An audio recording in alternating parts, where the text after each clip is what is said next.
a eu un public très varié. Ça part aussi bien de grands PDG, de grosses structures, de joueurs de foot, de comédiens, d'artistes. Oui, à ce point-là. À ce point-là, ouais, comme des gens du quotidien.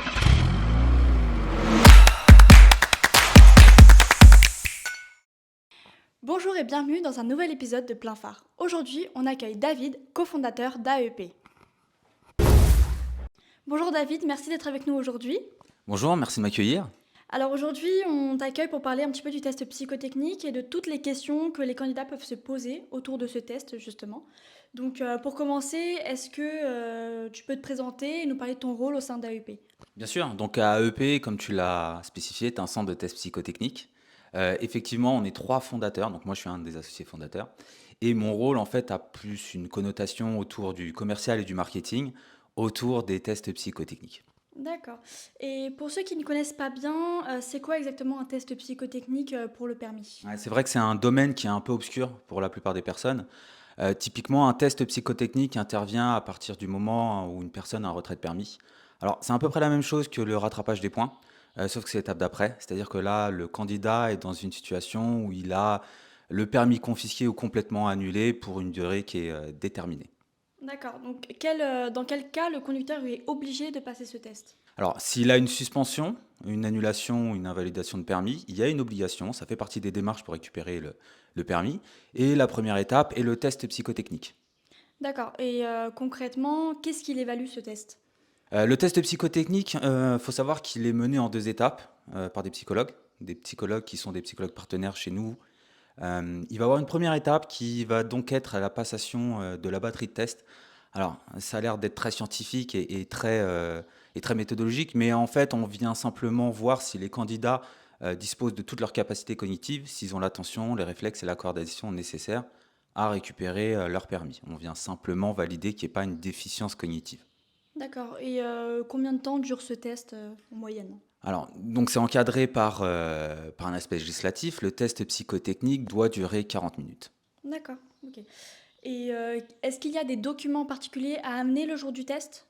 Oui, effectivement, alors c'est des documents qui restent relativement simples, puisqu'on va surtout demander la carte d'identité. Alors évidemment, si un candidat porte des lunettes, il faudra qu'il vienne avec ses lunettes.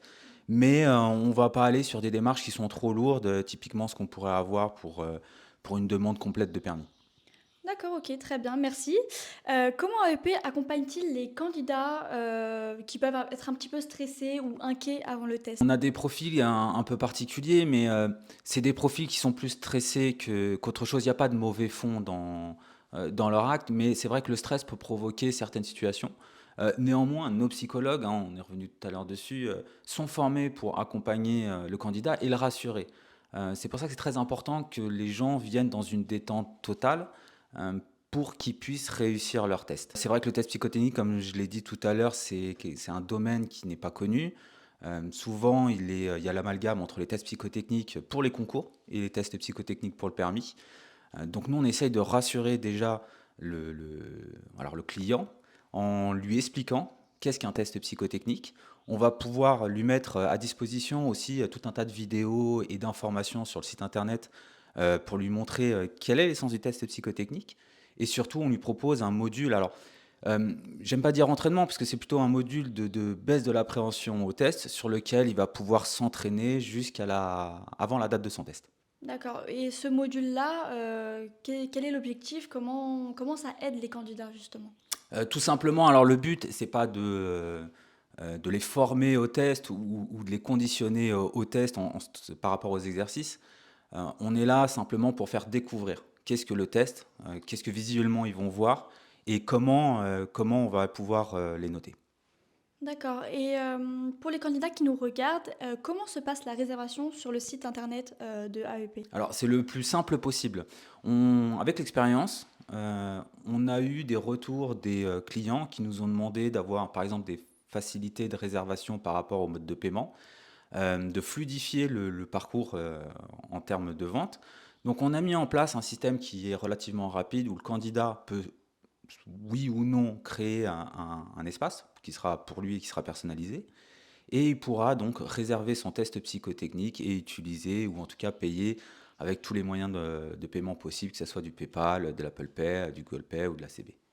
D'accord, et les candidats peuvent passer, leurs tests dans toute la France? Comment, vous arrivez à garantir des créneaux, disponibles rapidement? Alors effectivement, AEP est présent sur toute la France, donc sur plus de 600 centres. C'est des centres partenaires. Comment on arrive à avoir des créneaux? Tout simplement avec le partenariat qu'on a avec nos psychologues. Il faut savoir qu'AEP aujourd'hui a plus de 300 psychologues. Ces psychologues nous proposent des disponibilités qu'on va mettre à disposition directement aux candidats. Le rôle d'AEP n'est pas obligatoirement de faire la passation du test, mais plutôt d'organiser la vie du test psychotechnique, de prendre en charge un client, de lui expliquer qu'est-ce que le test, comment se déroule le test, mais après toute la vie qui va se dérouler après le test psychotechnique et toutes les démarches administratives. Et justement, ces psychologues, comment vous les sélectionnez? Est-ce que vous avez des critères particuliers? Au-delà des critères que d'AEP, effectivement, il y a des critères de qualité, puisqu'on prend des psychologues qui ont un certain cursus professionnel. Mais au-delà de ça, on a des obligations ministérielles qui sont des missions de formation. C'est-à-dire que AEP est centre de formation euh, pour le ministère de l'Intérieur, pour les tests psychotechniques. Donc on forme nos psychologues donc, au domaine du test psychotechnique, mais également à l'outil AEP, puisqu'on a développé justement notre propre batterie de tests. Qu'est-ce qui définit AEP aujourd'hui? Quelles sont les valeurs ou les engagements, qui définissent AEP? Alors, c'est un domaine qu'on connaît très bien, hein. Ça fait plus de 10 ans qu'on est sur le test psychotechnique. On sait que nos candidats sont dans une situation qui est très stressante. Ils n'ont plus de permis, ils ont une vie de famille, ils doivent faire les courses. C'est vrai qu'ils sont livrés complètement à eux-mêmes, puisque l'information liée au test psychotechnique est quand même assez compliquée à trouver. Donc la première mission de AEP est d'informer et d'accompagner, en fait. On n'est pas là pour bloquer leur processus et le démarche de récupération du permis de conduire, mais là, on est plutôt en bienveillance, c'est-à-dire qu'on a une partie, un côté humain, en fait, où on va expliquer au candidat, on va lui montrer comment faire, et surtout, à la fin du test psychotechnique, on va pouvoir le guider. Alors, ça se fait par le site internet, dans l'espace candidat, mais on pourra lui le guider par rapport à toutes les démarches et toutes les étapes qui suivent le test psychotechnique, hein, puisque le test psychotechnique, c'est une partie de la récupération du permis. D'accord, donc c'est bien encadré, dans les démarches, et quels conseils tu pourrais donner, aux candidats, qui nous regardent, qui doivent passer, prochainement un test psychotechnique? Alors, le plus simple, c'est d'être naturel, c'est-à-dire de venir et de ne pas stresser par rapport à ce test. Il faut savoir qu'ils ne vont pas passer le bac. C'est pas un examen, c'est pas un examen qui est noté dans le sens note 18 sur 20, 17 sur 20. Non, on vient juste valider des compétences. Ils viennent le plus détendu possible et en fait, ça se passera bien. D'accord, OK. Beaucoup de gens se demandent, si le test psychotechnique est facile ou difficile. Est-ce qu'il est possible de le rater? Il est possible de le rater, mais le fait de le rater va montrer qu'il y a une déficience. Et pour le bien de l'usager et même des autres usagers, il montrera il y a quelque chose qui ne va pas. Alors ça peut être une déficience cognitive, et à partir de ce moment-là, si on note qu'il y a une problématique particulière, ça pourra mettre en avant peut-être un suivi médical, et surtout ça permettra à la personne de se protéger par rapport à une conduite qui pourrait ne pas être adaptée. D'accord, donc généralement, il est bien réussi, par tout le monde, ce Alors, test? il est effectivement, il y a une grosse majorité de réussite, hein. Il faut savoir qu'on a un taux qui est de plus de 98%. Comme je le disais tout à l'heure, une personne qui vient très simplement et très détendue réussira son test psychotechnique. D'accord, OK, très bien. Et sur le site, AEP met en avant une offre de remboursement. Est-ce que tu peux, nous en dire plus? Est-ce que tous les candidats peuvent en bénéficier? Oui, effectivement, donc AEP propose une offre de remboursement via notre partenaire. Alors, c'est un partenariat exclusif qui est Ornicar. Donc, Ornicar, grosse auto-école en ligne. Ils nous ont fait confiance. On voulait travailler avec eux puisqu'ils sont sérieux et ils nous ont témoigné également leur confiance. L'offre de remboursement, typiquement, c'est une offre qu'on a mis en place en fait pour baisser le coût qui pouvait être inhérent au test psychotechnique. On sait que les candidats sont dans un process, donc une partie du process avec le test où ils doivent faire donc leur test psychotechnique et potentiellement soit récupérer des points, soit repasser leur permis, que ce soit le code ou le code et la conduite. Donc on a voulu mettre un service à valeur ajoutée qui est extrêmement fort, qui permet, en faisant son test psychotechnique chez AEP et en effectuant une prestation au sein d'Ornica, alors ça peut être soit le rattrapage de points, soit justement de repasser son code ou son code plus la conduite chez Ornica, de profiter d'un remboursement qui est de 50 euros. Alors c'est ouvert à tous, tout simplement puisque dans le test psychotechnique, il y a une condition qui est celui du retrait de permis ou de l'annulation, mais il y a une perte de points. Donc c'est une offre qui va vraiment toucher à tous les candidats et tout le monde peut y prétendre. D'accord, super. Merci beaucoup pour tes réponses, David. Merci à toi. Mais finalement, est-ce que ça arrive pas à tout le monde de perdre son permis? Alors là, c'est la grande question. Alors il faut dédramatiser cette question du test psychotechnique. Effectivement, ça arrive vraiment à tout le monde. Alors je sais, les gens à chaque fois qui perdent leur permis, pourquoi ça m'arrive à moi? Non, alors il peut y avoir des concours de circonstances, hein, ça arrive, il y a des accidents de vie. Et effectivement, ça arrive à tout le monde, hein. On a eu un public très varié de candidats sur les tests.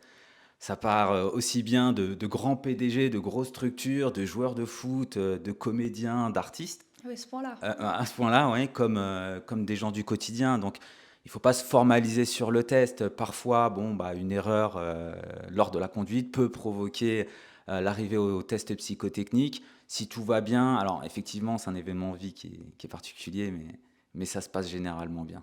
Et par rapport à cet espace candidat, est-ce que tu peux nous en dire plus? Qu'est-ce que le candidat peut retrouver dessus? Oui, bien sûr. Donc, cet espace candidat, il faut savoir que c'est un espace qui est totalement gratuit. Donc, il n'y a pas d'obligation d'achat par rapport à ça. Le but, hein, toujours dans cet esprit d'accompagnement, c'est de permettre au candidat de comprendre dans quelle situation il est. Alors, c'est assez simple, c'est-à-dire qu'on peut le créer directement sur le site internet ou lors d'une réservation. L'espace candidat, il va y avoir plusieurs choses qui vont être mises en avant. Alors, il faut savoir que dans le test psychotechnique et surtout dans le monde du retrait de permis, chaque cas est, alors, je ne peux pas dire particulier, mais il va y avoir des voies qui sont un peu différentes les unes des autres. Et c'est vrai que pour un candidat qui ne maîtrise pas du tout, qui n'a pas l'information, c'est très compliqué de savoir dans quelle heure de faire les choses, qu'est-ce qu'il doit faire et surtout le timing qui est associé.